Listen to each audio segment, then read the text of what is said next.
जो हम लोग यहाँ पर खुद्दू साहब रहमतुल्लाह अलैह का उर्स मनाए हुए हैं। तो अल्हम्दुलिल्लाह जब मेरे मरहूम वालिद साहब जब थे जुमा मस्जिद ट्रस्ट बोर्ड के चेयरमैन, तो उनके साथ जो दीगर ट्रस्टीज़ थे उनकर और ख़ुसूसी तौर पर जब सेक्रेटरी थे जनाब इरशाद अहमद साहब, ये सब मिलकर खुद्दू साहब रहमतुल्लाह अलैह के ऊपर बहुत सारा रिसर्च किए।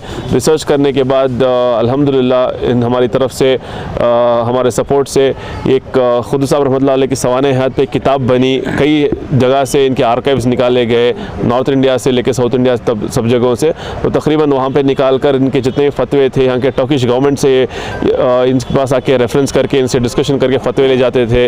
और यहाँ तक कि जो बरेली में आला हज़रत मौजूद हैं उनका और इनका जो रब्ता होता, जो लेटर्स होते थे, इंटरचेंज जो करस्पॉन्डेंस थे, उसके भी कॉपीज़ निकाल कर इनके ऊपर एक सवाने हयात बनाई गई। और तकरीबन ब्रिटिश गवर्नमेंट से इनको 25 टाइटल्स दिए गए हैं, जैसा कि दक्कन के आला हज़रत या सरखाजी वैसे बोलकर।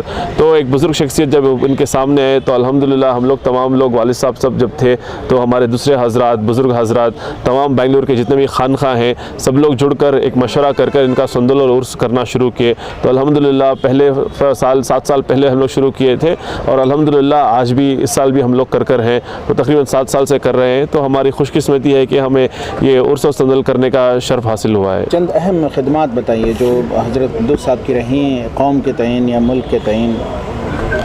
ये ख़ुसूसी तौर पर हज़रत खुद्दू साहब रहमतुल्लाह अलैह का जो मेजर रोल था वो जुमा मस्जिद में था। तो जुमा मस्जिद में जब कंस्ट्रक्शन हुआ था तो कई लोगों की तरफ से उनका सपोर्ट था, तो सबको साथ लेकर इकट्ठा कर आगे लेकर गए। और यहाँ तक कि जब जुमा मस्जिद जो शिवाजी नगर में वहाँ के पिलर्स भी देखे जाए तो शहीद टिप्पू सुल्तान रहमतुल्लाह अलैह के ज़माने से वहाँ पे सपोर्ट होके आए थे।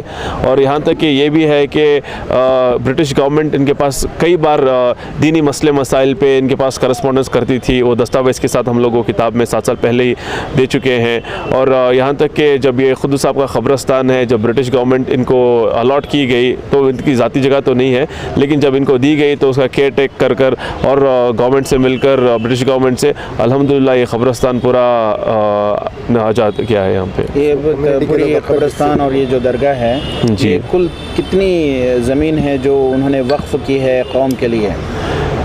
ये अल्हम्दुलिल्लाह मोर देन 35 to 40 एकर्स है। क़ब्रस्तान, ईदगाह सब अगर आप मिलाकर देखेंगे हार्ट ऑफ द सिटी है।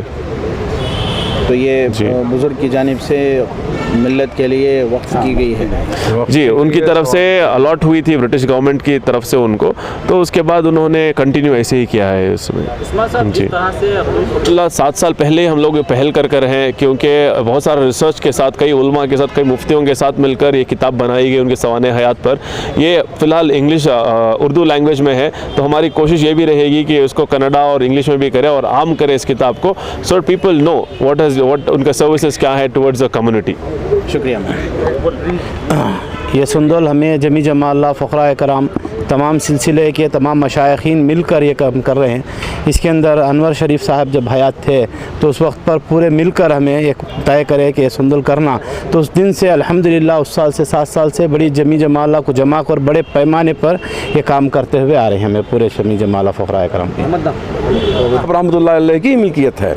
जैसे कि ईदगाह है, ये हमारा मकान है, जो भी है इनकी काविशें मेहनतों से आज ये हुआ है। इस वजह से आज हमें इनका उरूस जो है 7 साल पहले हमने शुरू किया। कारल ग्रुप ऑफ कंपनी से एक किताब भी निश्चित हुई थी जो अनवर साहब मरहूम जो शुरू किए थे, और ये सिलसिला ब सिलसिला आज शुरू हुआ है। हम 11वीं शरीफ और जुमा मस्जिद ट्रस्ट बोर्ड के उस दिन से हम ये सिलसिला शुरू किए ताकि यहाँ उरूस होए, उरूस के साथ साथ हम वहाँ पर भी जो है ना 11वीं 12वीं शुरू करें अल्हम्दुलिल्लाह की। तो ये जगह जो है अहले सुन्नतुल जमात की तरीक़ों के चलने वाला ये मस्जिद है, मकान जो भी है उन्हीं की बदौलत से हुई।